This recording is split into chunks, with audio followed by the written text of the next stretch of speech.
Hello everybody and welcome to this week's track guide. We've got a kind of a new layout now because I'm able to finally stream from my PlayStation to my laptop. So first of all, thank you to my channel sponsors, and I just wanted to do a slightly different track guide this week because now I can cut videos together. I can edit things afterwards, do the voiceovers afterwards. So now for the first time we're going to do the lap guide in two different cars, and we're going to be starting in the Porsche Brazil GR3 Daily Race C. It's an endurance C type race, or there's two different types of tire compounds and there's also fuel consumption. I haven't actually done the race yet. I wanted to first focus, as always, on the qualifying. Because it's Monday morning, I was able to get into the top 10, first using the Porsche, but then eventually the R8. So the 30.1 that you see there is with the R8, but we're going to get to that after these three laps.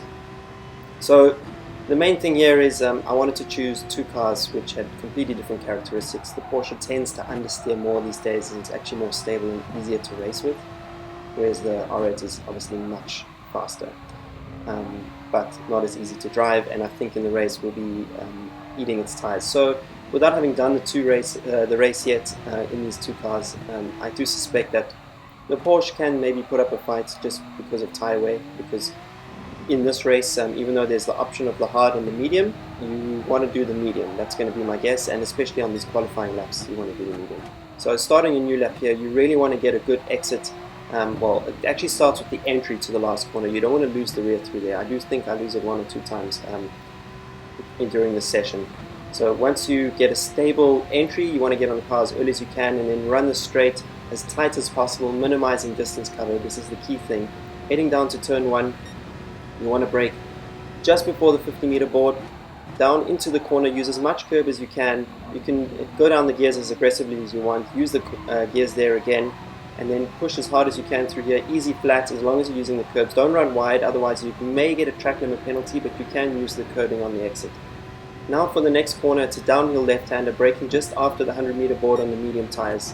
Watch out for the rear end here, and then it could first snap on you and then create an understeer, and then when you get into that green bit there, like I just did, it will really unsettle the car and make things really uncomfortable for you as you go around that corner.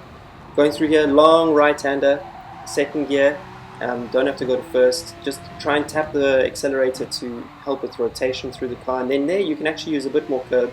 Same down here, just be patient, wait for the car to rotate as you sort of fall down the hill, and then you want to get on the power as early as you can, so that rotation, you want to get the car pointed straight up the hill as soon as possible. Now running through quite a technical part here. This can understeer in this car, so use the inside curb to help with the rotation. Braking early-ish for the final corner because you want to get a good run up the hill. If you are fighting with oversteer there, you're going to get really uncomfortable drifting going on, and you won't be able to get on the power, and the person who gets on the power earliest is going to get a good lap time. Now again, running tight-ish lines here, minimizing the distance covered, 30.629 into lap 3 now. Again, using the curbs as much as you can, hugging this long left-hander, third gear, fourth gear. Again, if you're missing that apex, you're going to run wide here, it's going to compromise your lap time. So be sure that you have to get turn 1. Turn 1 is so important to setting up that whole sequence. If you miss the curb in turn 1, you're going to be compromised for the right-hander in 2 and 3. Okay, then there, this time I avoided the green, so there was less snappy oversteer. Just going up through the gears now. Really fun track to race around. I do wish Gran Turismo didn't use it so often, but it is what it is, so let's try and perfect it. And you know, often the lap times are quite close around here. This whole track is about flowing. There I used the curb much more as I would usually want to, and then rotated around here much better. I think I was actually up a little bit on this lap time, but in the end all three lap times were pretty close, so quite a consistent little run, but it just shows you slightly different lines and techniques. You can still get a good lap time around here. But coming up next, we're going to switch to the Audi R8. Again, this track is about flowing lines and trying not to kill your momentum. So because there's not really any tight corners, if you can keep that rolling momentum up, you're going to get good lap times, but you cannot do that if you're not good at getting rotation. Anyway, completing the lap here in the Porsche, we will soon switch over to the R8. another 30.6. So nice and consistent. If you can do that in the race, you'll be winning. Okay, now we're in the R8. I just wanted to show you that we will be on the racing medium tires. My time was about 3/10 slower than the overall, but I think that's just because it's an early Monday and the aliens haven't woken up yet. As far as I remember, Mikhail Hazel has been able to get 28.9 around here, 28.6, something like that. He held the lap record for quite a while and did an amazing job.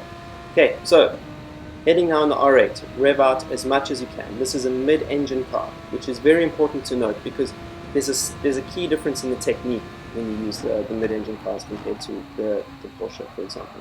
The main one is when you go down the gears and you have load on the car, in other words, when you're turning in and when you go down the gears, the rear is going to lock more and you're going to get a lot more of a snappy feeling. This is what sort of exaggerates the tire wear in these cars in this game. So the main thing is that last down change before you get to the corner, you want to do it as late as possible, depending on how much rotation you want in the car. So if you are comfortable with the rear sliding around, then you can go in quite aggressively and gear down as early as you want and then deal with the sliding from the rear and that oversteer. But if you want to drive this car smooth and get those tires to last, you've got to wait as long as possible for the downshifts in order to keep the rear settled when you're turning into the corner. So this is the most important thing, and around this track, it's actually quite good practice to use the mid-engine cars around here if you want to master them, because through this whole sequence of turns, especially sector 2, where all the turns are, you're going to be balancing that rear end. Here's an example of me going in too fast into the final turn and then having to wait too long to get on the power. So be very aware of that, be conscious of that when you are driving. You don't want to cook it going into there because it's just going to compromise your exit and your run to the line. Okay, minimizing distance covered here again, running sort of to the middle of the track and then at the last moment drifting out wide to brake around 60 meters just before the 50-meter board. Go down into the apex, use as much curve as you can. You want to be a little bit tighter than that. Get good direction change, maximize the curves on both sides, and when you go through here in the R8, it really does rotate quite easily. It's just way too sensitive on the curves in my opinion, but it is what it is. It's a very fast track, car and track combination. So if you can master it, you'll be winning races.